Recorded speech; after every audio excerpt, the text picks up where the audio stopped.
우리가 지난 시간에 이제 그 유대인에 대해서 이제 약간 다 설명 못했습니다만 거의 다 설명했습니다만 14만 4천은 많은 그 성경 해석자들은 14만 4천이 이제 전체를 얘기한다 그러는데 그렇지 않습니다. 분명한 것은 오늘도 이 말씀이 2일 후에, 그러니까 14만 4천에게 인을 친 후에 14만 4천이 완전히 정해진 후에 보니까 누가 온다? 큰 무리가 올라오다는 말씀을 통해서 우리가 생각할 때에 14만 4천은 바로 유대인의 정해진 수, 하나님께서 유대인 중에서 특별히 선택해서 하나님의 인을 치셔서 선택받을 자들을 말씀하고 있는 것입니다. 우리가 하나님의 마음을 참 안다는 것은 참으로 어려운 일입니다. 육신을 입은 우리로서는 거룩하시고 흠이 없으신 그 하나님의 생각을 읽을 수가 없습니다. 흑암이 빛을 깨닫지 못하는 것처럼 죄인인 우리는 거룩하시고 깊으신 하나님의 마음을 알 수가 없습니다. 하나님의 생각은 우리 육신을 가진 사람들의 생각과 다르며 또한 하나님의 길은 우리의 길과 전혀 다릅니다. 하늘이 땅보다 높음 같이 하나님의 길은 우리의 길보다 높으며 하나님의 생각은 우리의 생각보다 높고 위대하십니다. 그러므로 하나님은 무로부터 유를 창조하시고 혼돈과 흑암으로부터 빛을 분리하셔서 사람들로 하여금 빛 가운데로 오도록 하셨습니다.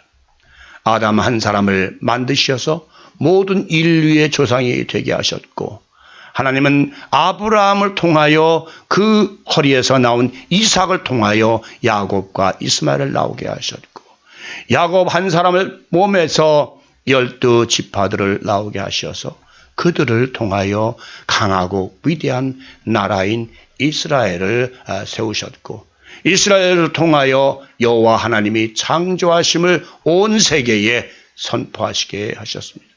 또한 가장 낮고 천한 어부들을 택하셔서 그들을 통하여 지식 있는 자들을 부끄럽게 하시고 온 세상의 구원의 방주인 교회의 초석이 되게 하셨습니다. 또한 하나님은 온 세상 사람들을 사랑하셔서 그의 사랑하는 독생자마저도 가장 낮고 천한 죄인의 모습으로 이 세상에 보내셔서 모든 죄인들을 구원하게 하셨습니다.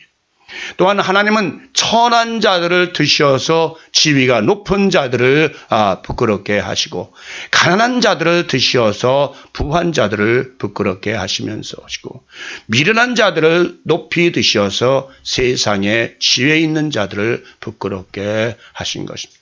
이렇듯 하나님은 언제나 약한 자와 비천한 자들을 사랑하셔서 그들을 높이 드셔서 부하고 귀한 자들을 부끄럽게 하셨습니다.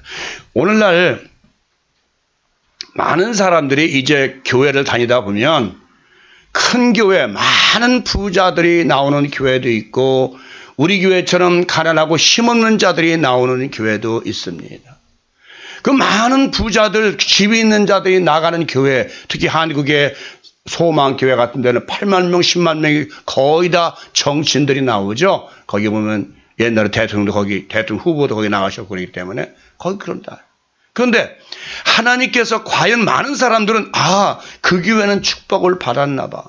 그 교회는 많은 사람들이 부자들이 나가니까 축복을 받았나 봐. 하지만 하나님의 예수님께서 이 땅에 오셔서 부한 자들을 상대한 것이 아니고 바리새인과 사두개인과 서기관들을 상대한 것이 아니라 주님은 이 땅에 오셔서 천하고 비천하고 무식하고 어렵고 가난한 자들을 상대하셔서 그들로 하여금 하나님의 나라를 전파하게 하셨습니다.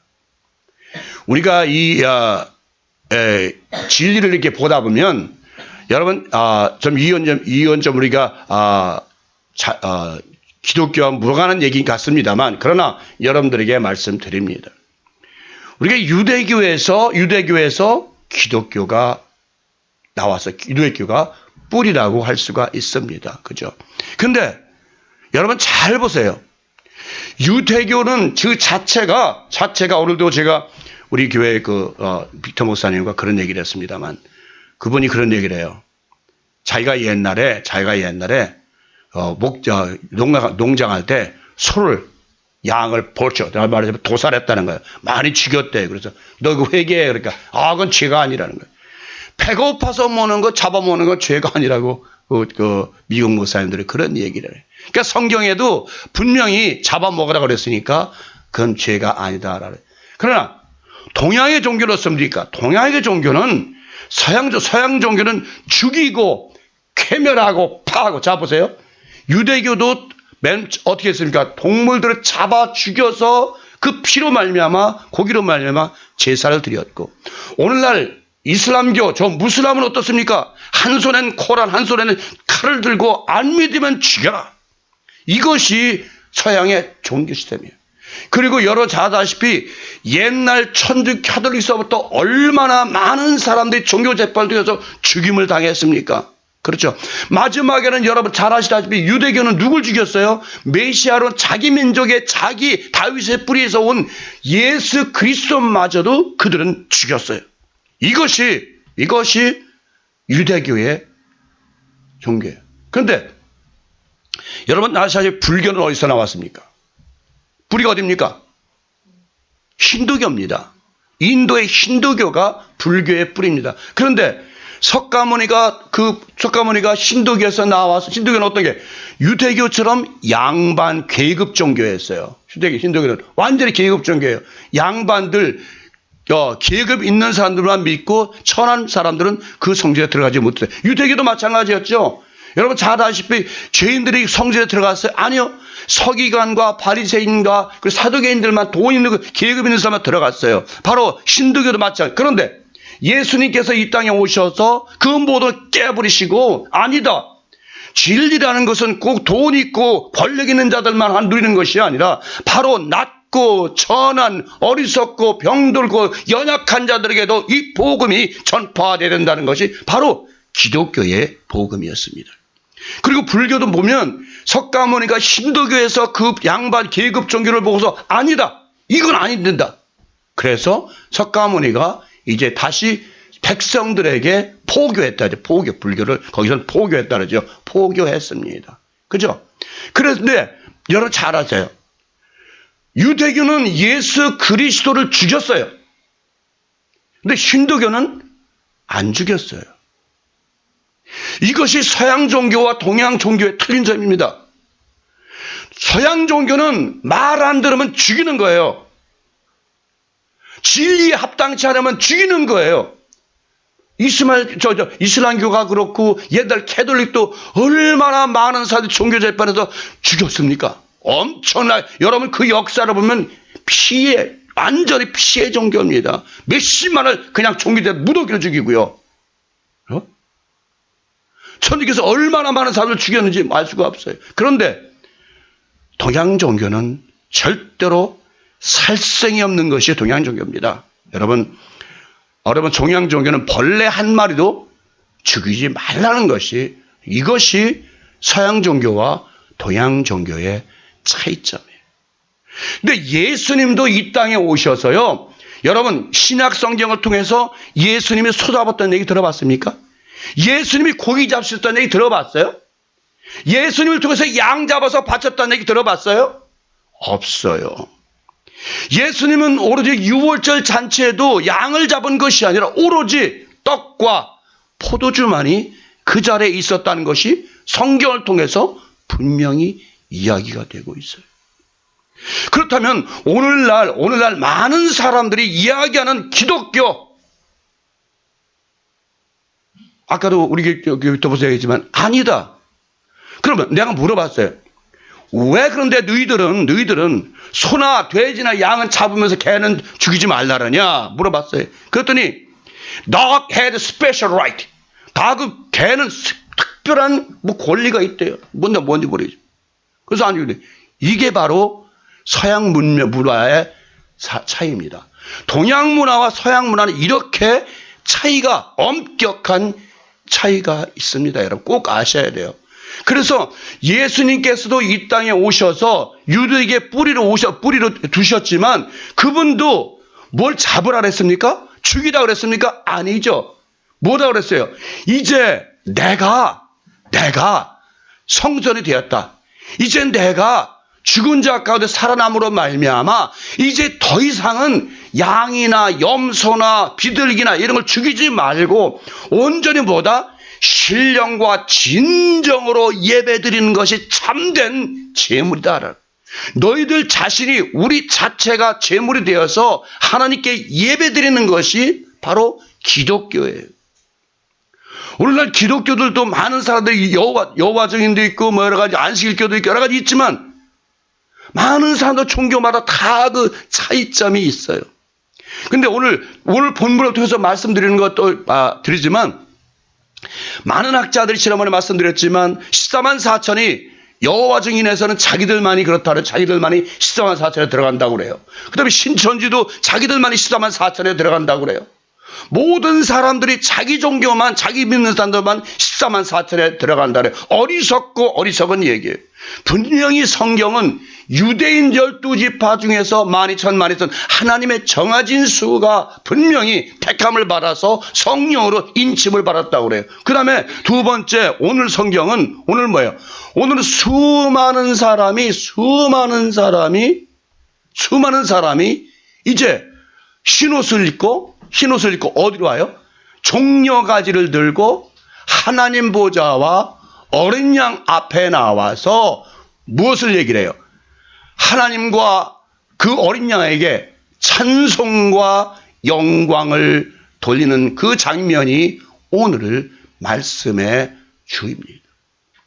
다시 말하면 이제 이들은 유대인이 아니라 예수 그리스도의 보혈의 피로 말미암아 씻음을 받고 정결하게 된 교회인 그리스도의 신분 이방인 온 세상에서 복음으로 말미암아 새롭게 태어난 죄를 벗어나고 옛사람을 벗어나고 완전히 새롭게 태어난 이방인들이 이제 주님 앞에 나올 때에 흰옷을 입고 종려가지를 들고 하나님께 영광 찬양을 드리면서 하나님 앞에 나오는 것을 볼 수 있습니다. 그렇죠. 이제 우리가 이 12지파는 이미 말씀드렸지만 유대를 통해서 말씀했고 이미 흰옷 입고 종려가지를 든 사람들은 모든 사람들이 바로 하나님의 택하신 자들, 이 세상에서 예수 그리스도의 피로 말미암아 구원받은 자들이 이제 오는 겁니다. 아무라도 능히 셀 수 없는 흰옷을 입고 종려가지를 든 분이, 그죠? 능히 셀 수, 이미 14만 4천 수가 정해져 있습니다. 유대인에 가서 14만 4천은 정해져 있지만 이 이방인 가운데 온 세상 유대인을 제외한 모든 사람 가운데서는 그 수가 셀 수 없을 만큼 얼마든지 셀 수 없을 만큼 많은 무리들이 보좌와 어린 양 앞에 서서 그리스도께 영광의 찬양을 드리고 있는 장면을 나타내고 있습니다. 이스라엘 지파 중에서는 그 수가 맞다고 말씀드렸습니다. 정해졌지만 오늘 본문의 큰 무리는 수를 셀 수 없을 만큼 큰 무리라고 기록하고 있습니다. 이는 바로 이방인 가운데서 그리스도의 보혈의 피로 구속을 받은 백성들을 하나님께서는 이제 더 좀 쉽게 말하면 보혈의 구원을 받아서 순교까지 이르는 자기 목숨을 복음을 위하여 내던진 사람들의 수를 의미합니다. 하나님은 이방인들 가운데서 믿는 자들이 그 수가 충만하기까지 이스라엘 백성들이 그 마음이 우둔하여 깨닫지 못하도록 한다는 것. 다시 말하면 무슨 얘기입니까? 하나님께서는 이스라엘 백성이 천민으로 택하셨지. 그런데 이방인 가운데서 이스라엘 백성을 제외한 모든 세상 사람들도 그 수가 하나님이 정하신 수가 예수의 보혈의 피로 구속을 받은 그리고 순교를 당할 그 사람들이 그 수가 충만하게 차기까지 그 수가 차기까지 뭐예요? 이스라엘 백성들이 버림을 받아서 구원을 받을 수가 없다. 먼저 무슨 얘기예요? 이방인의 수가 충만한 수가 차야 돼요. 로마서 11장 25절 보니까 형제들아 너희가 스스로 지혜 있다 하면서 이 신비를 너희가 모르기를 내가 원치 않으니 이 신비는 무슨 신비다? 이방인의 충만한 수가 들어오기까지, 이방인의 충만한 수가 하나님 회에 들어오기까지, 하나님 나라에 들어오기까지, 하나님 나라의 백성이 되기까지 이스라엘의 더러는 우둔하게 된 것이라. 이스라엘 백성들은 하나님의 택하신 선민이라고 하면서 자기 땅에서 메시아로 오신 그리스도를 십자가에 못 박도록 그를 죽였습니다. 그들은 지금까지 메시아 오기를 기다리고 있잖아요. 아직도 그들은 기다리고 있어요. 그러나 이방인들은 이미 그리스도의 복음으로 인하여 모든 죄를 씻고 구원을 받았기 때문에 죄인의 옷을 벗고 하나님이 주신 영광의 흰옷으로 갈아입고 하나님 보좌에 나가게 된 것입니다. 이미 여러 번에 걸쳐서 말씀을 드린 대로 흰옷을 입었다는 것은 성결하고 정결한 그리스도의 신부의 모습을 나타내고 있는 것입니다. 바로 이 흰옷은 구원의 은총을 드러내는 것이요 하나님의 공의와 정의를 나타내는 것입니다. 또한 하나님의 교회인 신부에게 보석으로 단장하게 하심은 거룩함을 상징적으로 나타내는 것이에요. 주로 보석은 구약시대 때에 대제사장들이 가슴에 달던 것이었습니다. 그것은 바로 거룩함을 상징적으로 나타내기 위함이었습니다. 또한 대제사장은 언제나 흰옷을 입어 성결함을 나타냈습니다. 오늘 본문에 수많은 무리들이 입은 흰옷은 옳은 행실을 나타내며 영적으로 신령한 육체를 의미하기도 합니다. 세상의 모든 악의 권세로부터 승리하고 하나님의 보좌 앞에 섰다는 것은 바로 죄인의 옷을 벗고 하나님이 주신 신령한 육체를 입었다는 것입니다. 사도 바울은 이렇게 기록하고 있습니다. 고린도후서 5장 1절 만일 땅에 있는 우리의 장막집이 무너지면 하나님께서 지으신 집 곧 손으로 지은 것이 아니요 하늘에 있는 영원한 집이 우리에게 있는 줄 아노라. 잊어보니까 참으로 우리가 여기 있어 탄식하며 하늘로부터 오는 우리 처소로 덧입기를 간절히 사모하노라. 자, 우리가 항상 말씀드리지만 우리의 육체는 때가 되면 벗어버려야 됩니다. 옷도 때가 되면 벗어버려야 돼요. 말씀드렸죠? 구렁이도 뱀도 때가 되면 허물을 벗어야 되는 것이에요. 몇 년 만에? 또 잊어버렸어. 수없이 얘기해줬건 만에. 7년 만에 버는다 할 때 7년 만에. 뱀도 그러면 모두가 7년 만에 허물을 벗어요. 그 다음에 매미도 풍뎅이가 군뱅이가 매미이죠. 몇 년 동안 땅속에 있는다? 또 잊어버렸어요. 17년 그렇죠. 17년 동안 땅에 있어서 그 한때 여름에 맴 울기 위해서 17년 동안 땅에서 허물을 벗는 것이에요. 그렇죠? 여러분 우리 이 인생을 가만히 보면 이 하나님의 섭리를 보면요. 나무를 또 마찬가지예요. 봄이 돼서 싹이 나고 잎이 나고 여름이 돼서 풍성해지고 가을에 풍성하게 열매를 맺고 겨울이면 모든 잎을 다 벗어버리고 알몸으로 있어요. 겨울엔 잡니다. 나무가 겨울엔 잔다 그러죠. 그래서 나무를 다듬을 때는 겨울에 잠잘 때 옮기고 다듬으라는 것이죠. 그리고 그것이 끝이니까 봄이 되면 다시 그 나무에 잎과 싹이 꽃이 피는 것입니다. 여러분 이 이치를 알게 되면 우리 인생들도 마찬가지입니다. 나이가 먹어서 우리같이 나이가 60이 훨씬 넘어 이제 우리는 뭐예요? 가을이에요 겨울이에요 전지사님? 겨울이에요 겨울. 이제 곧 겨울이에요. 장무사님 같은 경우는 가을이고 우리 겨울이라고 이제 조금 있으면 우리는 들어가야 돼요. 그리고 하나님께서 우리에게 다시 신령한 육체를 우리에게 주신다는 것이에요. 그래요? 저는 그렇게 생각을 해요. 사람들은 죽음을 두려워하고 무서워하고 괴로워하고 힘들어. 왜 두려워하고 무서워하느냐 이거죠.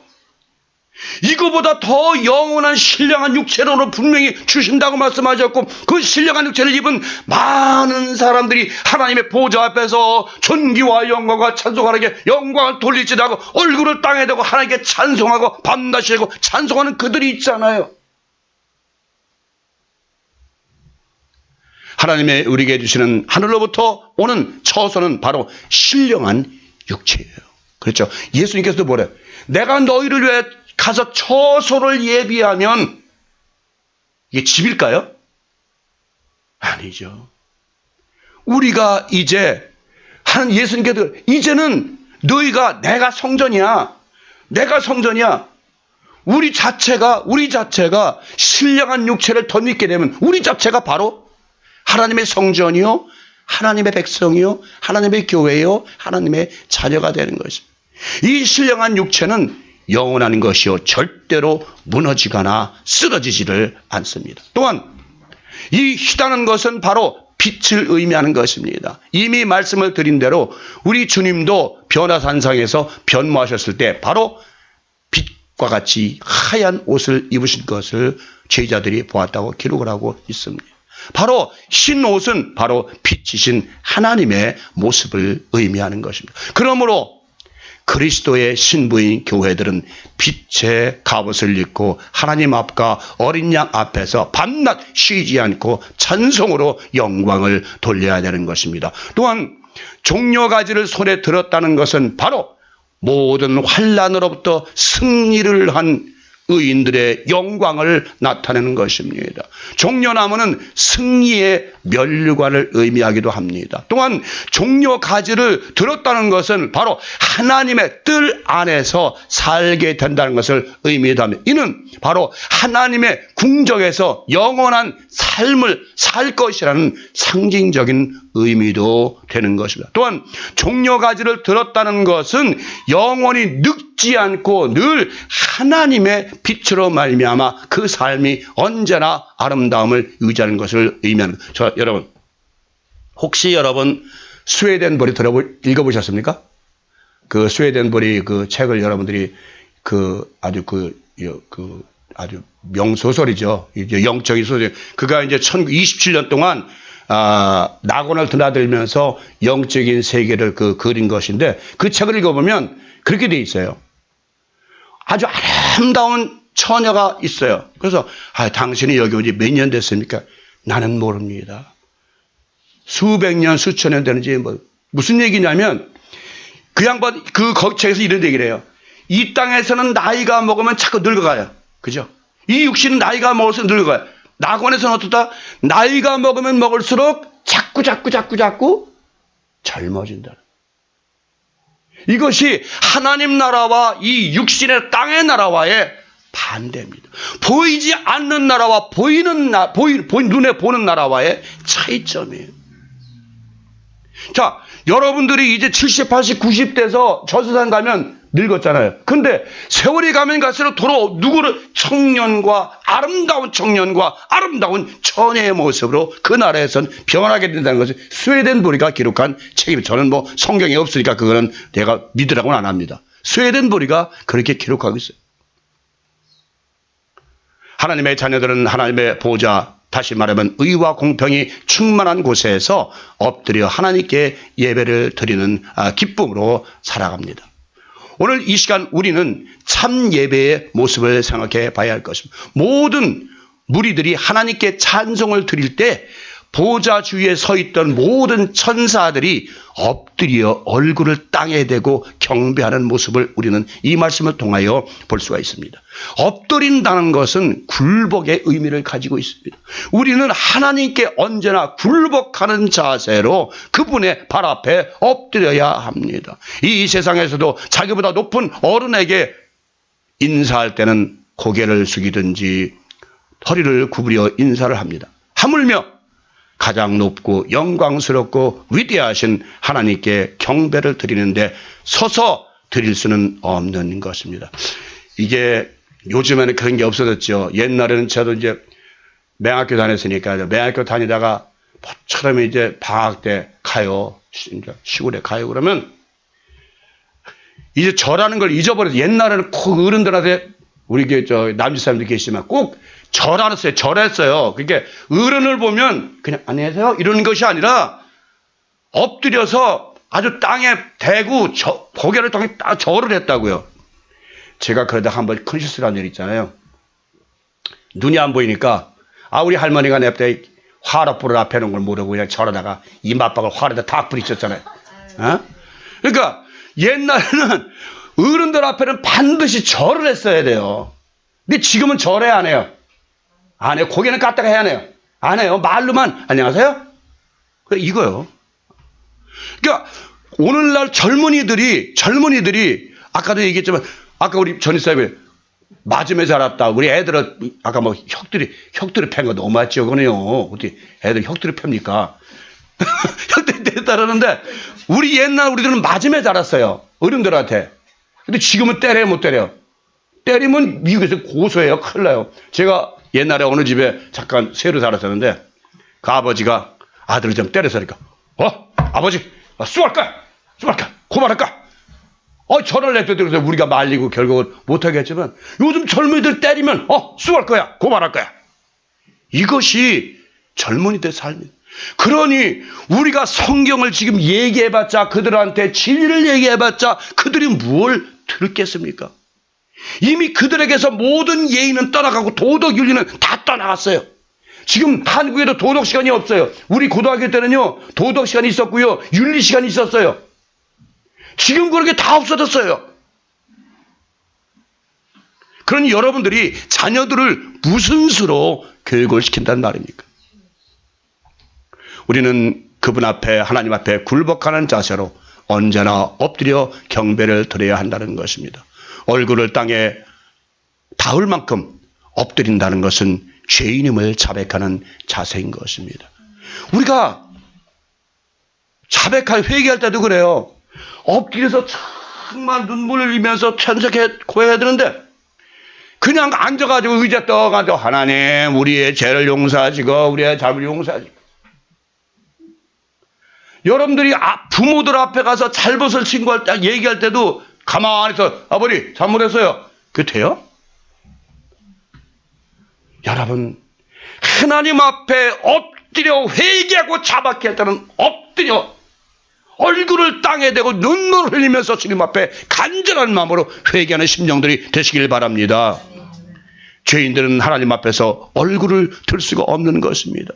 하나님은 거룩하신 분이시기에 우리 죄인들은 감히 그분을 바라볼 수가 없는 것입니다. 하나님은 그의 종 모세에게 말씀하시기를 내 얼굴을 보고 살 자가 없다고 말씀하셨습니다. 출애기 33장 18절 보니까 모세가 이르되 원컨대 주의 영광을 내게 보이소서. 출애기 33장 20절 보니까 또 이르시되 내가 내 얼굴을 보지 못하느니 나를 보고 살 자가 없음이니라. 하나님과 이야기하는 것이 마치 친구와 이야기하는 것 같다고 할 만큼 하나님이 인정하시는 종 모세인데도 불구하고 하나님의 얼굴은 볼 수가 없다고 분명히 말씀하십니다. 여러분 잘 아시잖아요. 요한복음 14장인가 빌립이 주님한테 하나님 아버지 좀 보여주소서. 그러니까 야 나하고 이렇게 3년간 계속 있는데 어찌 나를 보고 또 아버지를 나를 본 자는 아버지를 보았다고 그러는 것이에요. 그러니까 우리가 쉽게 말씀드려서 우리 기독교 제가 항상 말씀드렸지만 저번에도 말씀드렸지만 우리는요 인간 삶 가운데서 여러분 남편을 통해서 아내를 통해서 하나님을 발견하지 못하면 하나님은 없어요. 그렇죠? 제가 말씀드렸지만 우리 한국의 기독교는 교회에 나가야만 교인이에요. 그런데 미국 사람들은 안 그래요. 교회를 안 나도 삶 가운데 바로 하나님 함께 계시고 하나님과 늘 동행하는 그런 삶을 살고 있어요. 실제로 삶 자체가 선을 행하는 삶을 살아요. 근데 우리 기독교는 교회에 나가서 열심히 봉사하고 열심히 믿음 좋아. 아유 저 권사님 믿음 좋으네. 근데 집에 오면 어때요? 야 이놈의 자식아 남편한테 욕하고 그 믿음 좋은 거예요? 에? 소용없는 얘기예요. 삶 자체가 하나님과의 동행함이 없어지면 교회 100번, 1000번 나가도 우리의 삶 가운데서 하나님이 발견되지 않고 우리의 삶 가운데서 예수 그리스도가 발견되지 않으면 그거는 교회 1000번, 10,000번 나가야 아무 의미가 없습니다. 하나님은 빛이십니다.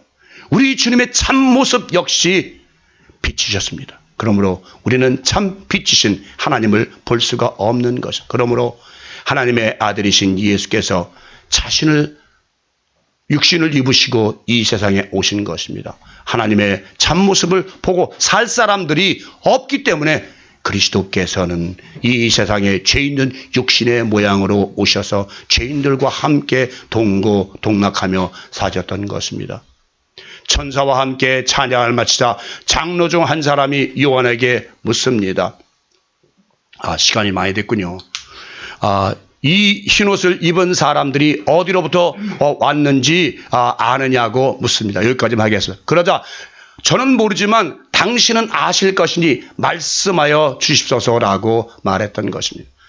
이들은 큰 환난에서 나오는 자들인데 어린 양의 피로 씻어서 그 옷이 희게 되었다고 요한에게 가르쳐 주었습니다. 이 말씀에서 큰 환난이라 하면 민 말씀대로 바로 순교를 당한 자들을 의미하는 것입니다. 여러분, 다섯째 인을 떼일 때에 순교자들이, 재단의 순교자들이, 목베일 순교자들이 어찌하여 우리의 신원을 갚아주지, 우리의 피의 신원을 갚아주지 않냐고 말씀하실 때 하나님께서 그들에게 흰 두루마기를 주시면서 잠시 동안 쉬어라고 말씀하신 것처럼 바로 오늘날, 오늘 이 본문 말씀에서 흰옷을 입고 종려가지를 들고 나오는 큰 무리들은 바로 순교의 반일에 들어갔던 순교자들을 의미하는 것. 큰 환난이라는 것은 큰 환란, 일반 환란이 아니라 목베임을 당하거나 돌로 맞아 죽거나 토로 켜 죽거나 기름감에 튀겨 죽거나 끓는 물에 튀겨 죽거나 그 삶 자체가 예수 그리스도의 복음 증거 때문에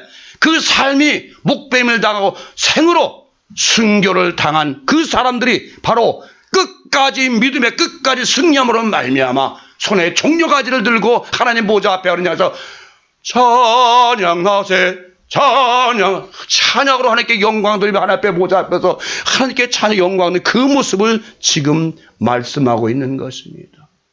여러분도 마지막 이 세상을 떠날 때에 찬양하라 내 영혼아 찬양하라 내 영혼아 내 속에 있는 것들아 다 찬양하라 하고 힘차게 찬양하며 갈 수 있는 믿음의 자녀들 되시기 바랍니다. 한 마디 말씀 마치겠습니다. 우리 아시는 사모님이 돌아가셨습니다. 암으로 젊은 나이에 돌아가실 때 그분이 내가 마지막으로 노래 한마디 하고 가면 돼요. 그러세요. 다 들어가는 목소리로 무슨 노래 합니까? 시온의 영광이 빛나는 아침 어둡던 이 땅이 밝아오네. 그 찬양 1절 다 하고 눈을 감으시고 돌아가셨어요. 그렇죠? 여러분들도 그런 믿음의 자녀들이 되길 바랍니다. 울고 불고 아이고 나 죽겠네 나 못 살겠네 하지 말고요. 자녀들 앞에서 당당하게 내가 이제 찬양을 부르고 하나님 앞에 가도 되겠느냐. 내가 너희들 앞에서 기쁜 찬양 아름다운 찬양 거룩한 찬양을 부르고 하나님께 가도 되겠느냐 하면서 여러분들이 하나님 앞에 찬양을 드리고 눈을 조용히 감았을 때에 자녀들이 슬퍼할 이유가 없고 괴로워할 이유가 없습니다. 여러분 자신도 바로 그것이 이 사람은 천국에 갔구나 찬양하면서 찬송하면서 하나님 보좌 앞에 바로 섰구나 하는 것을 우리가 알 수 있는 것입니다. 사랑하는 여러분, 이제 여러분은 정말 믿음의 자녀로서 끝까지 이 믿음을 지킴으로 말미암아 여러분이 이 땅 떠날 때 아름다운 찬양 거룩하는 힘찬 찬양을 영광의 찬양을 부르면서 하나님 앞에 도달하는 성부와 하나님 앞에 도달하는 진실한 자들 거룩한 자들 아름다운 성도들이 되기를 성부와 성자와 성령으로 간절히 축원을 드립니다.